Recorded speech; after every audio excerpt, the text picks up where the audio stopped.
Hello, everybody. We're going to continue on reading Michel Montaigne's essays. I've discovered through looking at the previous video that the text was very small, so I'm trying to adjust things so we can see, so I can also read it better, and then maybe you can read along if you want to. Now, there are some things in here I'm probably going to look up as I go. I've never pronounced the words before, and I'm deciding that I want to do some teaching of myself as we go through. So be prepared for me to stop sometimes and actually look up words as I read it. So we're going to go into chapter 3, and it's called That Our Affections Carry Themselves Beyond Us. All right. Such as accuse mankind of the folly of gaping after future things, and advise us to make our benefit of those which are present, and to set up our rest upon them, as having no grasp upon that which is to come, even less than that which we have upon what is past, have hit upon the most universal of human errors, if that may be called an error which nature herself has disposed us. In order to the continuation of her own work, presupposing us, amongst several others, with this deceiving imagination, as being more jealous of our action than afraid of our knowledge.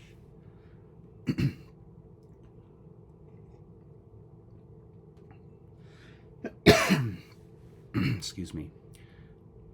We are never present with, but always beyond ourselves. Fear, desire, hope still push us on towards the future, depriving us, in the meantime, of the sense and consideration of that which is to amuse us with the thought of what shall be, even when we shall be no more.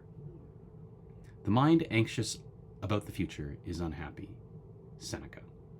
We find this great precept often repeated in Plato, do thine own work and know thyself, of which two parts, both the one and the other, generally comprehend our whole duty, and to each of them in like manner involve the other.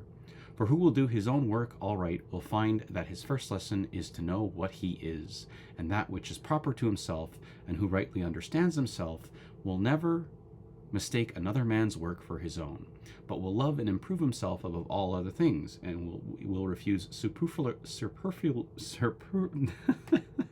superfluous enjoyments, and reject all unprofitable thoughts and propositions. As folly, on the one side, though it should enjoy all it desire, would notwithstanding never be content, so, on the other, wisdom, acquiescing in the present, is never dissatisfied with itself. Epicurus dispenses his sages from all foresight and care of the future. Amongst those laws that relate to the dead, I look upon that to be very sound, by which the actions of princes are to be examined after their decease. They are equal with, if not masters of the laws, and therefore what justice could not inflict upon their persons, 'tis but reason should be executed upon their reputations and the estates of their successors, things that we often value above life itself. 'Tis a custom of singular advantage to those countries where it is in use, and by all good princes to be desired who have reason to take it ill, the memories of the wicked should be used with the same reverence and respect with their own. We owe subjugation and obedience to all our kings, whether good or bad alike, for that has respect unto their office. But as to esteem and affection, these are only due to their virtue. Let us grant to political government to endure them with patience, however unworthy, to conceal their vices, and to assist them with our recommendation in their indifferent actions, whilst their authority stands in need of our support. But the relation of prince and subject being once at an end, there is no reason we should deny the expression of our real opinions to our own liberty and common justice, and especially to indirect to good subjects the glory of having reverently and faithfully served a prince whose imperfections were to them so well known. This were to deprive posterity of a useful example, and such as, out of respect to some private obligation, unjustly espouse and vindicate the memory of a faulty prince, do private right at the expense of public justice. Livy does very truly say that the language of men bred up in courts is always full of vain ostentation and false testimony, everyone indifferently magnifying his own master, and stretching his commendation to the utmost extent of virtue and sovereign grandeur.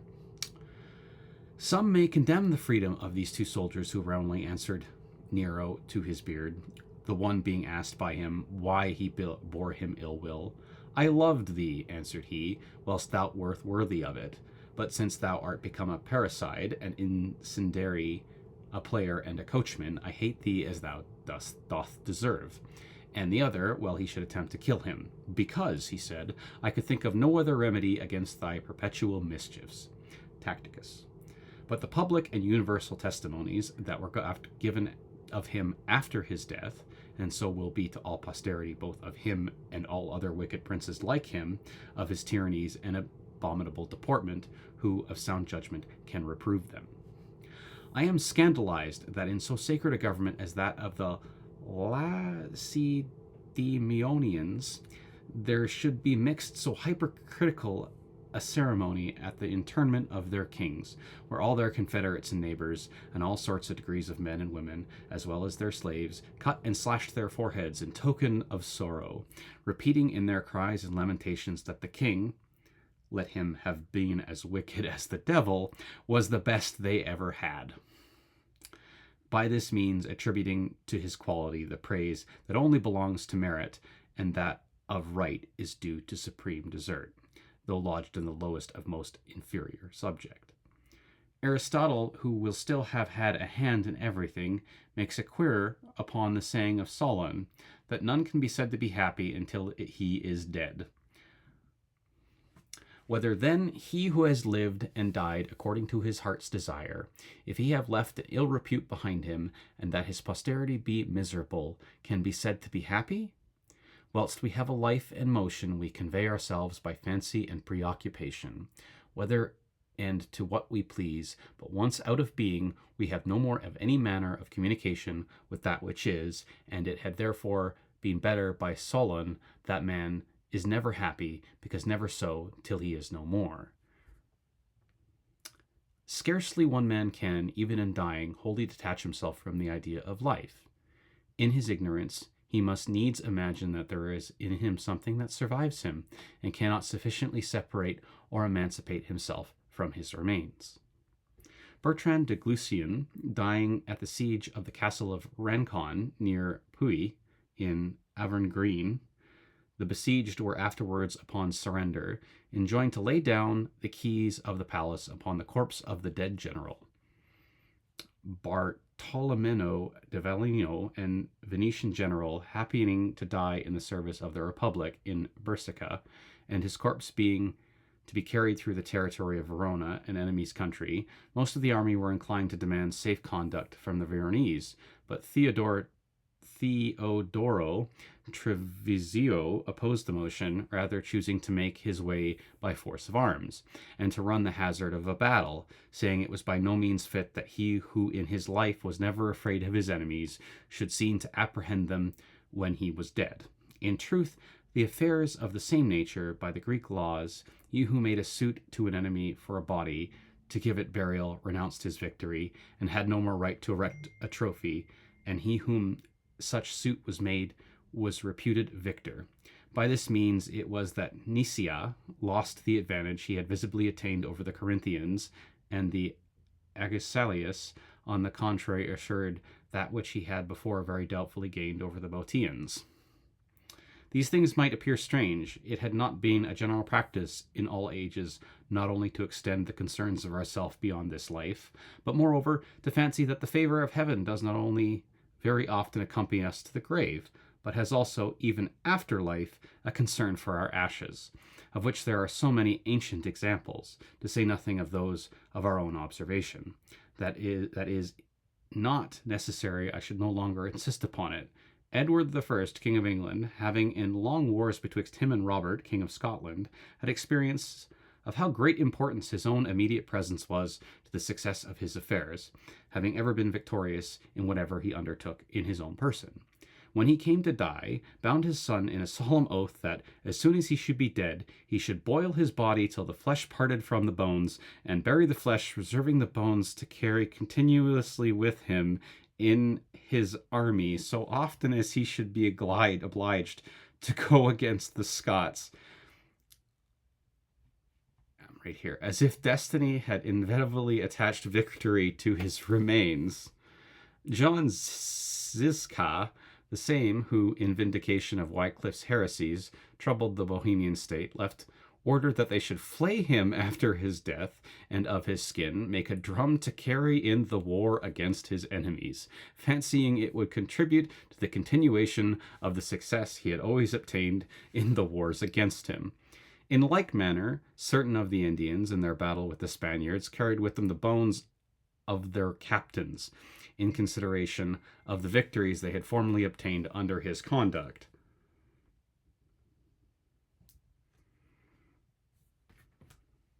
And other people of the same New World carry about with them in their wars the relics of valiant men who have died in battle to incite their courage and advance their fortune, of which examples the first reserve nothing for the tomb but the reputation they have acquired by their former achievements, but these attributes to them a certain present and active power. The proceedings of Captain Bayard is of a better composition, who, finding himself wounded to death with a harquebus shot. What is a harquebus? An early type of portable gun supported on a tripod or forked rest. Arquebus. Who, finding himself wounded to death with an harquebus shot and being importuned to retire out of the fight, made answer that he would not begin at the last gasp to turn his back to the enemy, and accordingly still fought on, till feeling himself too faint and no longer able to sit on his horse, he commanded his steward to set him down at the foot of a tree, but so that he might die with his face towards the enemy, which he did. I must yet add another example, equally remarkable for the present consideration with any of the former. The Emperor Maximilian, great-grandfather to the now King Philip II of Spain, was a prince endowed throughout with great and extraordinary qualities, and amongst the rest with a singular beauty of person, but had withal a humour very contrary to that of other princes, who, for the dispatch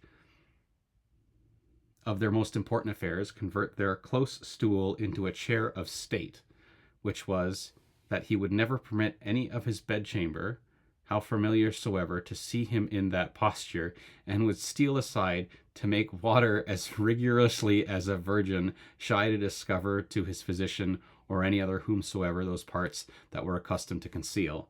I myself have so imprudent a way of talking, am nevertheless naturally so modest this way, that unless the importunity of necessity or pleasure, I scarcely ever communicate to the sight of any of those parts or actions that custom order us to conceal, wherein I suffer more constraint than I conceive is very well becoming a man, especially in my profession.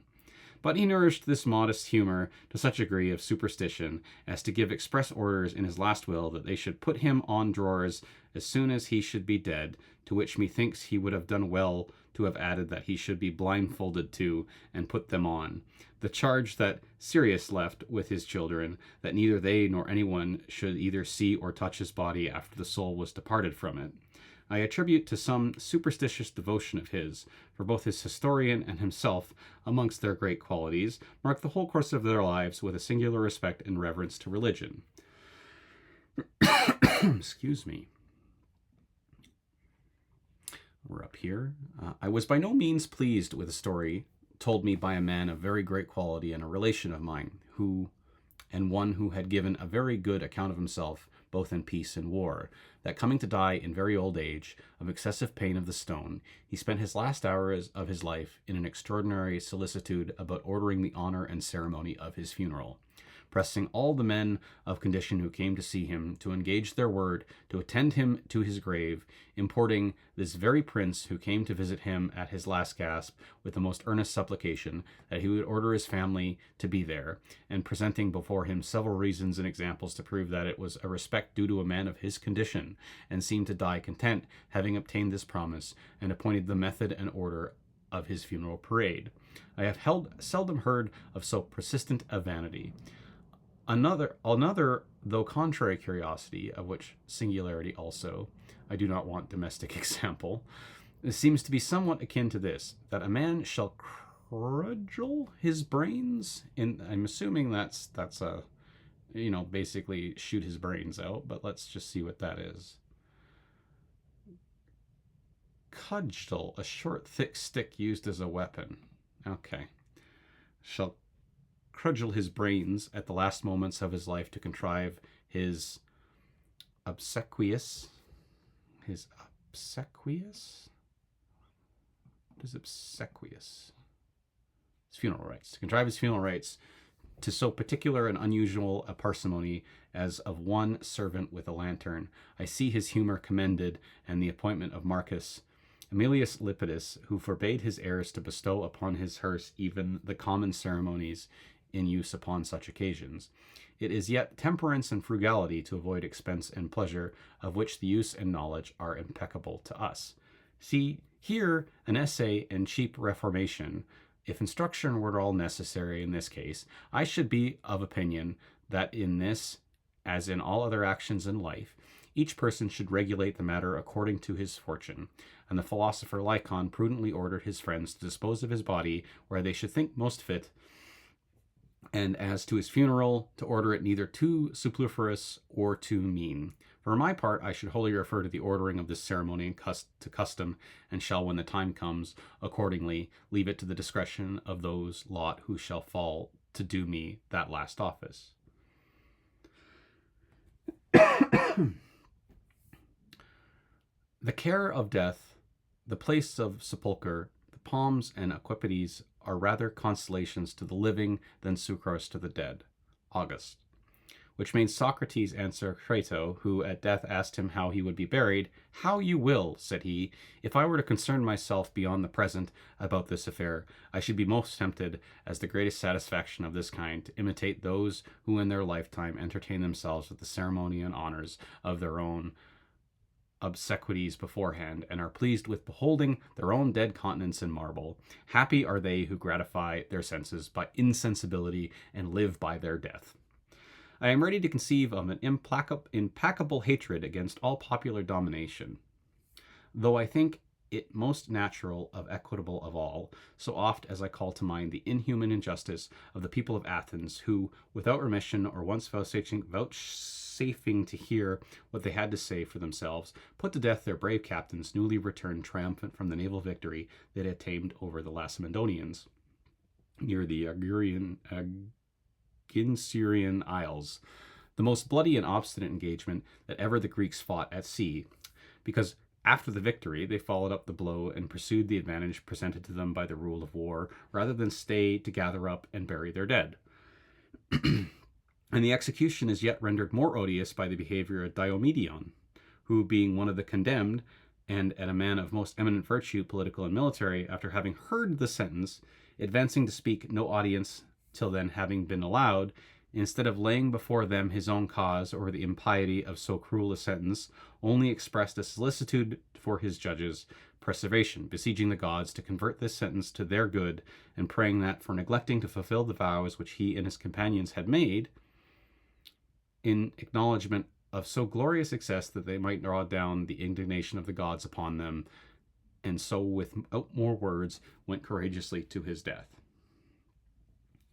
Fortune, a few years after, punished them in the same kind, for Tiberius, captain general of the naval forces, having got the better of Polus, admiral of Sparta, in the Isle of Naxos, totally lost the fruits of his victory, one of very great importance to the affairs, in order not to incur the danger of this example, and so that he should not lose a few bodies of his dead friends that were floating at sea, gave opportunity to a world of living enemies to set sail away in safety, who afterwards made them pay dear for their unseasonable superstition.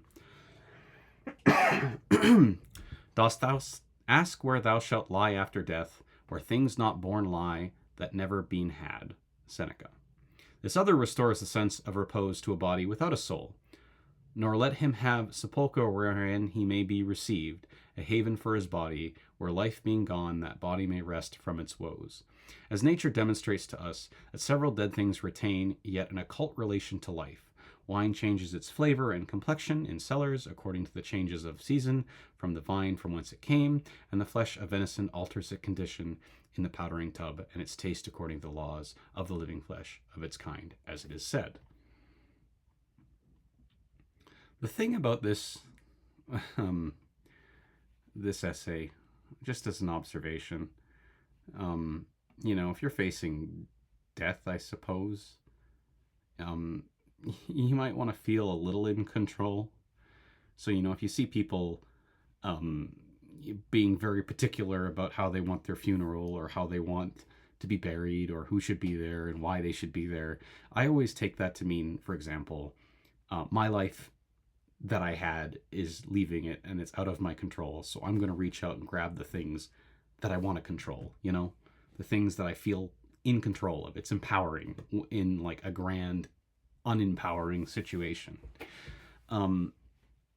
I've personally, from a spiritual perspective, I don't think I would care what happens to my remains.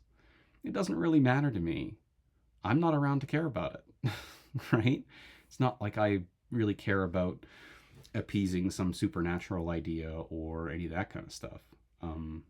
I pretty much think of my being gone much like it was before I was born. I am not going to care or be around to even think about it. Anyway, let's do one more and then we'll call it a day. Chapter 4. That the soul expends its passion upon false objects where the true are wanting. A gentleman of my country, marvelously tormented with the gout, being importuned by his physicians totally to abstain from all manner of salt meats, was wont pleasantly to reply that in the extremity of his fits he must need have something to quarrel with, and that railing at and cursing I'm going to excuse me for a second, get to get a drink here.